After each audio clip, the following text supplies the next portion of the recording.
Salam, selamat malam sahabat Santosa Asi Ministry. Apa kabar sahabat pada malam hari ini? Kiranya sahabat dalam keadaan baik-baik saja. Sebelum kita beristirahat, marilah saudara kita merenungkan firman Tuhan. Dan sebelum itu marilah kita berdoa.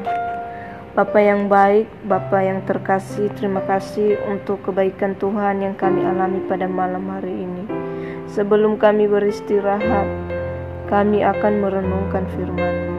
Bapa, berilah kami hikmat Tuhan agar kami dapat mengerti isi hati Tuhan. Hanya di dalam nama Tuhan Yesus kami memohon. Amin. Saudara-saudara yang terkasih dalam nama Tuhan Yesus, pada malam ini marilah kita merenungkan firman Tuhan yang terambil dalam kitab Mazmur pasal 4 ayat 5. Beginilah bunyinya. Biarlah kamu marah, tetapi janganlah berbuat dosa. Berkata-katalah dalam hatimu di tempat tidurmu, tetaplah diam. Saudara yang terkasih, di sini diajarkan kita meskipun kita marah kepada sesama, marah kecewa terhadap orang lain, tetapi janganlah kita mengeluarkan kata-kata kasar. Marilah kita merendamkan hati kita.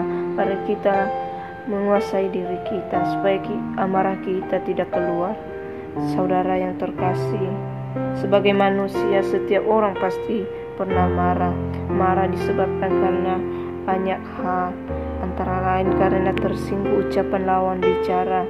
Ada yang memfitnah kita, tidak suka sikap lawan bicara, dikritik, dicela, tidak dipercaya, melihat orang lain berlaku bodoh dan melanggar firman, atau melanggar moral dan etika, kecewa dan tidak puas dan lain sebagainya.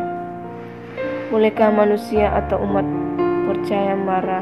Tentu saja, sebagai orang yang tidak sempurna boleh saja marah. Tuhan Yesus pun pernah marah, saudara, ketika bait Allah digunakan untuk tempat yang tidak layak oleh orang-orang yang tidak beribadah. Hanya saja dalam marah Alkitab mengajarkan beberapa batasan, yaitu jangan berbuat dosa, jangan lama-lama marah dalam hati, jangan direalisasikan, tetap berdiam diri. Mengapa saat marah jangan berbuat dosa? Saat marah umumnya emosi manusia tak terkendali. Saat emosi manusia bisa melakukan apa saja. Bila kuasa iblis masuk, ini yang akan menimbulkan banyak malapetaka, saudara. Maka tidak sedikit perpecahan dalam gereja, dalam rumah tangga, dalam organisasi, karena tidak bisa mengendalikan diri.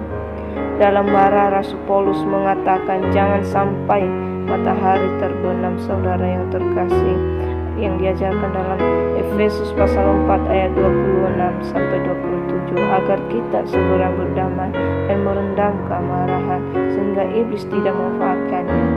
Contohnya di dalam Alkitab seperti Kain, Musa, Absalom, dan Saul merupakan contoh yang tidak bisa mengendalikan kemarahan sehingga akhirnya saudaraku melakukan kesalahan yang fatal dan berakibat buruk terhadap dirinya sendiri. Saudara yang terkasih, marilah kita menguasai diri kita, saudara. Marah boleh, tapi cukup dalam hati sehingga tidak direalisasikan. Dengan demikian, maka kita bisa merendah dan mengendalikannya. Keluarkan kata pengampunan dan maaf, maka hati akan terasa tenang dan amarah itu perlahan akan hilang dan kita keluar dari tekanan jiwa, saudara yang terkasih. Dan keempat adalah berdiam diri. Dengan berdiam diri dan mengeluarkan kata memaafkan, hal ini memberi kesempatan pada Roh Kudus untuk bekerja dan menutup ruang gerak si jahat, saudara, menguasai hidup kita. Kemarahan adalah suatu dosa dan bila diikuti akan berbuah dosa. Galatia pasal 5 ayat 19 sampai 21. Mari marah diganti dengan buah roh, saudara yang terkasih. Galatia pasal 5 ayat 22 sampai 23. Maka akan memperoleh sukacita yang penuh karena Roh Kudus akan memenuhi hidup kita dan kuasanya akan memimpin kita ke jalan yang benar. Demikian firman Tuhan pada malam hari ini. Marilah kita bersatu dalam doa, saudara. Bapa yang baik, terima kasih untuk firman yang kami dengar dan renungkan.